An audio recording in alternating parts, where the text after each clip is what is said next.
Pangalawang mensahe.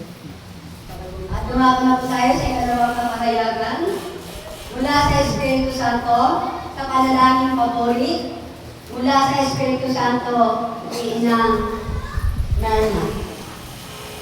At sa interpretasyon mula sa Espiritu Santo Inang Dinos.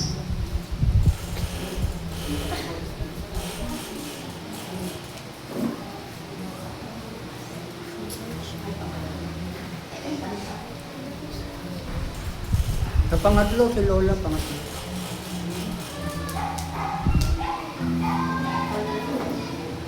Tayo po tayo.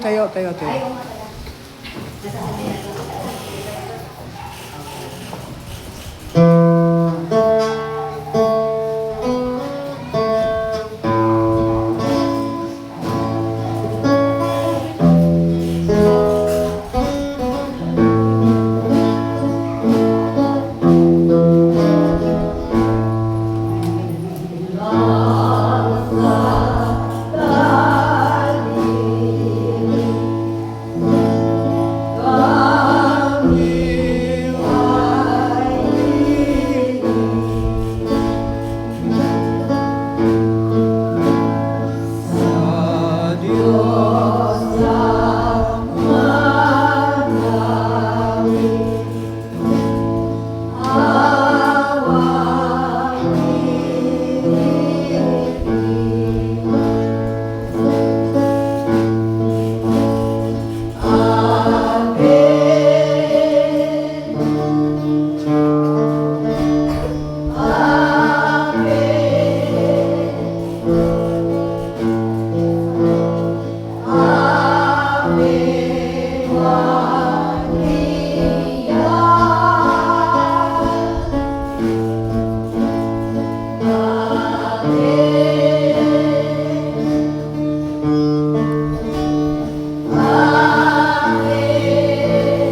Mabibiyayang araw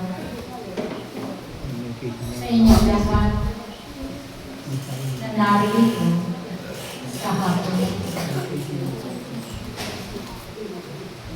Pinasasalamatan ko kayong lahat sapagkat kayo'y tumugon sa kalawakan ng Diyos. Ako'y nagagalak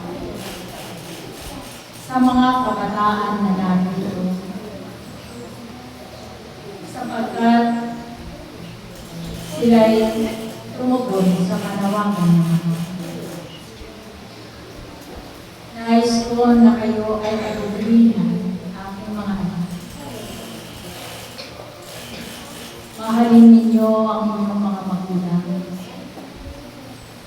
Igalang ninyo ang inyong amang anak upang kayo'y pagpalain dito sa lupa.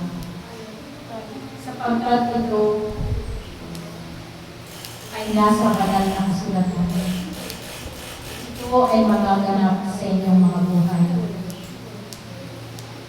Kaya kayong lahat ng mga narito na kabataan na ginawa ng Ama, naway palaging padaman ninyo ang inyong pagmamahal at pag-aaruga sa inyong mga magulang upang kayo ay pagpalain ng Diyos Ama.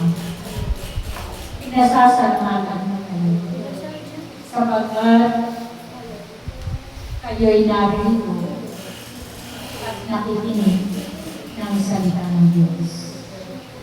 Ipagpatuloy ninyo aking mga anak na kayo'y dumalo sa ganitong pagtutipon sapagkat ito ay nararapat na gawin ninyo upang kayo ay pagpalain ng Diyos. Manalangin kayo, aking mga anak, sa paggising ninyo sa umaga at sa pagtulog ninyo sa gabi ay tawagin ninyo ang pangalan ng Diyos upang kayo ay kanyang gabayan at patnubayan sa inyong mga buhay. Kayong narito na mga kabataan, kayo'y inibig ng Diyos. Kayo ay kanyang pinasasalamatan sapagkat sa araw na ito ay nagdaan kayo ng inyong mga sarili para sa Diyos.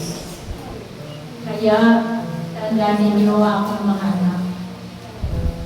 Ipagpatuloy ninyo ang mabubuting gawa upang kayo ay kalugdan ng Diyos. Pinasasalamatan ko rin ang komunidad na ito sapagkat naglaan kayo ng inyong mga sarili para sa gawain ng Diyos. Kaya ang pagpapala ng Diyos ay inyong matatanggap sa inyong mga buhay. Patuloy lang ipagkatiwala ninyo ang inyong buhay sa Diyos. At patuloy na ganapin ninyo ang mga tungkulin ninyo na inialam ng Diyos sa bawat isa sa inyo. Kaya tandaan ninyo ang mga anak. Nawa ang bawat isa sa inyo ay magmahalan, magpatawaran, sapagkat kayong lahat ay pinatawad ng Diyos. Taglay na ninyo ang kanyang pangalan sa inyong buong buhay. Kaya nawa ang mga kaloob ng Diyos sa bawat isa sa inyo ay patuloy ninyong ingatan. Ilagay sa inyong mga puso upang ito ay hindi mawala.